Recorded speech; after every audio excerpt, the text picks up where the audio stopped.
Hi ಎಲ್ಲರಿಗೂ ನಮಸ್ಕಾರ. ನಾವು ನಮ್ಮ ಕನಸು ಎಪಿಸೋಡ್ 8 ಆಗಿರುತ್ತೆ ಇದು. ನಾನು ಲಾಸ್ಟ್ ಬ್ಲಾಗಲ್ಲೇ ಹೇಳಿದ್ದೆ ನಿಮಗೆ, ನಾನು ಗೌರ್ಮೆಂಟ್ ಹಾಸ್ಪಿಟ್ಲಿಗೆ ಹೋಗಿ ಅಡ್ಮಿಟ್ ಆದೆ ಅಂತ. ನಾನು ಗೌರ್ಮೆಂಟ್ ಹಾಸ್ಪಿಟ್ಲಿಗೆ ಹೋಗಿ ಅಡ್ಮಿಟ್ ಆಗಿದ್ದು 2 ಡೇಸ್, 15th ಮೇ ಮತ್ತು ಅಡ್ಮಿಟ್ ಆಗಿದ್ದು 17th ಮೇ ಈವ್ನಿಂಗ್ ನಾನು ಡಿಸ್ಚಾರ್ಜ್ ಆದೆ ಅಲ್ಲಿಂದ.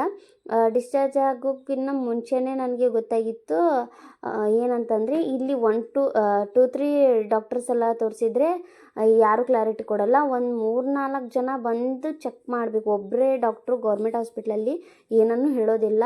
ಅವರು ದೊಡ್ಡ ಡಾಕ್ಟ್ರು, ಇನ್ನೂ ದೊಡ್ಡ ಡಾಕ್ಟ್ರು ಬರಬೇಕು, ಅವ್ರು ಚೆಕ್ ಮಾಡಿ ಹೇಳಬೇಕು ಅಂತ ಹೇಳ್ತಿದ್ರು. ಅವರೆಲ್ಲ ಬಂದು ಎಲ್ಲರೂ ನೋಡಿದಾದಮೇಲೆ ನನಗೆ ಇವಾಗೇನು ಅವಶ್ಯಕತೆ ಇಲ್ಲ ಇಂಜೆಕ್ಷನ್ದು ಕೂಡ, ಡಿಸ್ಚಾರ್ಜ್ ಮಾಡಿಬಿಡಿ ಅಂತ ಹೇಳಿದ್ರಂತೆ. ಅದಕ್ಕೆ ನಮ್ಮನ್ನ ಡಿಸ್ಚಾರ್ಜ್ ಕೂಡ ಮಾಡಿದರು. ನಾ ಅಲ್ಲೇ ಅಡ್ಮಿಟ್ ಆದಾಗ ಮಾರ್ನಿಂಗ್ ಮತ್ತು ಈವ್ನಿಂಗ್ 2 ಸಲವೂ ನನಗೆ ಸ್ಕ್ಯಾನಿಂಗ್ ಮಾಡ್ತಿದ್ರು. ಬೇಬಿ ನೀರು ಕಮ್ಮಿ ಆಗಿದೆಯಾ ಮತ್ತು ಏನಾದರೂ ಮೂಮೆಂಟ್ಸ್ ಎಲ್ಲ ಚೇಂಜ್ ಆಗಿಬಿಟ್ಟಿದೆಯಾ ಅಂತ ಪದೇ ಪದೇ ಸ್ಕ್ಯಾನಿಂಗ್ ಮಾಡೋರು. ಮತ್ತು ಮಷಿನ್ನೆಲ್ಲ ಹಾರ್ಟ್ ಬೀಟ್ ಮಷಿನ್ನೆಲ್ಲ ನಾರ್ಮಲಾಗಿ ಕೇಳಿಸೋರು. ಡೈಲಿ ಮಾರ್ನಿಂಗ್ ಎದ್ದು ಚೆಕಪ್ ಮಾಡೋರು.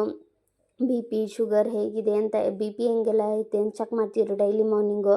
ಮತ್ತು ಬೇಬಿ ಮೂಮೆಂಟ್ಸ್ ಎಲ್ಲ ನಾರ್ಮಲ್ ಆಗಿದೆಯಾ ಇಲ್ವಾ ಅಂತ ನಮಗೆ ಕೇಳ್ತಿದ್ರು. 2 ಸಲ ಮೂಮೆಂಟ್ಸ್ ಆಯ್ತು ಅಂತ ಕೌಂಟ್ ಮಾಡಿ ಇಟ್ಕೊಳ್ಳಿ ಅಂತಲೂ ಕೂಡ ಹೇಳ್ತಿದ್ರು. ನಾನು ಕೌಂಟ್ ಕೂಡ ಮಾಡಿ ಇಟ್ಕೊತಿದ್ದೆ. 1 ಡೇನಲ್ಲಿ ಚೆನ್ನಾಗಿತ್ತು ಕೂಡ. ಅಲ್ಲೇ ಅಡ್ಮಿಟ್ ಆಗಿದ್ದು ಒಂಥರ ಎಕ್ಸ್ಪೀರಿಯೆನ್ಸ್ ಚೆನ್ನಾಗಿತ್ತು. ಒಂದು ಸಲನೂ ಗೌರ್ಮೆಂಟ್ ಹಾಸ್ಪಿಟ್ಲಲ್ಲಿ ಈ ಥರ ಎಲ್ಲ ಅಡ್ಮಿಟ್ ಆಗಿದ್ದಿದ್ದಿಲ್ಲ. ಬಟ್ ನನಗೆ ಅಲ್ಲಿ ಇದ್ದಾಗಲೇ ಗೊತ್ತಾಗಿತ್ತು ನನಗೆ ಹೊಟ್ಟೆಲಿ ಗರ್ಲ್ ಬೇಬಿ ಇದೆ ಅಂತ. ಅದು ಹೇಗೆ ಏನು ಅನ್ನೋದನ್ನು ನೆಕ್ಸ್ಟ್ ಬ್ಲಾಗಲ್ಲಿ ಹೇಳ್ತೀನಿ. ಮತ್ತು ಡಾಕ್ಟರ್ ಡಿಸ್ಚಾರ್ಜ್ ಮಾಡುವಾಗ ನಂಗೆ ಏನೇನು ಹೇಳಿ ಕಳಿಸಿದ್ರು ಅನ್ನೋದನ್ನು ನೆಕ್ಸ್ಟ್ ಬ್ಲಾಗಲ್ಲಿ ಹೇಳ್ತೀನಿ. ನಾನು ನಿನ್ನೆ ಸಬ್ಬಸ್ಗೆ ಪಲ್ಯ ಮಾಡಿದ್ದೆ.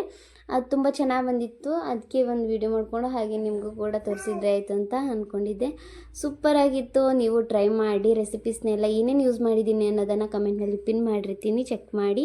Thank you for watching.